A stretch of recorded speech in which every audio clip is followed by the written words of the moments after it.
For 7 long years, Maya worked the graveyard shift at a grease-stained Chicago diner, drove gig rides on weekends, and baked custom cakes until her hands bled.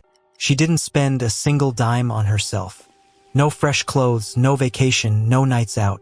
She sacrificed her youth, her health, and her dreams to put her high school sweetheart through medical school. But the exact moment he made attending surgeon making $500,000 a year, he didn't buy her that dream house he promised. He served her with divorce papers and tried to throw her on the street with nothing. But Ethan made one fatal mistake. He forgot who actually paid for that diploma. To understand how cold-blooded this betrayal was, you have to go back to when they were 22. Maya and Ethan were high school sweethearts from working-class families. When Ethan got accepted into a prestigious med school, they both knew they couldn't afford it without massive debt. That's when Maya made a decision that changed her life. She put her own college plans on hold and took on 3 jobs.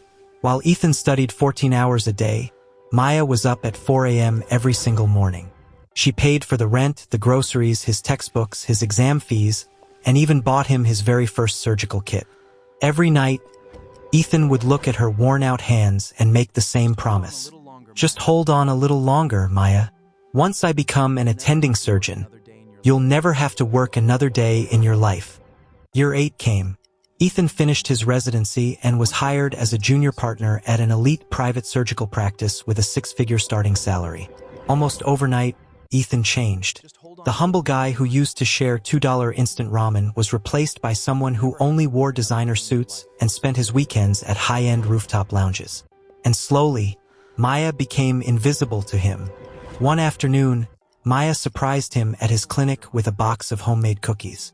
But instead of hugging her, Ethan dragged her into a back hallway, looking panicked. Maya, what are you doing here? Please don't come unannounced. This isn't the diner.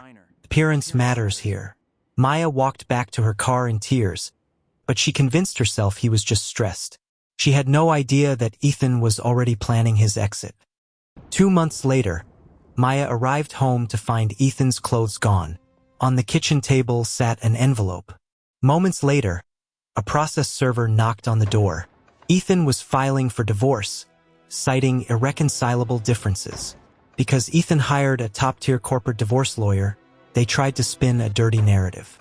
They claimed that since Maya was just a diner worker who earned low wages, Ethan's student loans and degree were his personal burdens, and Maya had contributed nothing of significant financial value to his career.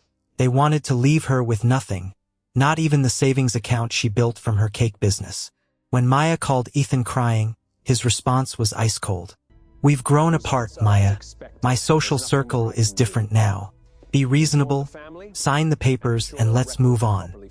Ethan thought Maya was an uneducated diner worker who would fold under pressure. He made a huge mistake. Maya didn't just cry. She opened her closet and pulled out a heavy black binder. For 7 straight years, Maya had saved every single receipt, wire transfer, tuition payment stub, and bank statement. Every dollar spent on his life was documented down to the exact cent. In court, Ethan's lawyer proudly argued that Ethan was the sole earner and Maya was seeking a free handout. That's when Maya's attorney stood up and handed the judge 3 heavy volumes of evidence. Under state law, when one spouse financially supports the other through professional training, the supporting spouse is entitled to equitable reimbursement alimony and a percentage of the future earning value of that professional degree. The judge slammed his pen down, looked directly at Ethan, and said, Mr. Vance, your wife didn't just support you. She personally funded your medical license. You will pay every penny back. The judge ordered Ethan to pay Maya full reimbursement for all tuition and living expenses, with interest, alongside a monthly percentage of his surgical salary. Today, Ethan works 80 hours a week at the hospital, living in a small studio apartment while paying off his massive court-ordered debt. Maya, she took her court settlement and her unstoppable work ethic and launched her own boutique bakery franchise in Chicago. She no longer works graveyard shifts to build someone else's future. She built her own empire. What would you have done if you were in Maya's shoes? Let me know in the comments below. Hit that like button, and don't forget to subscribe for more crazy real-life stories. See you in the next one.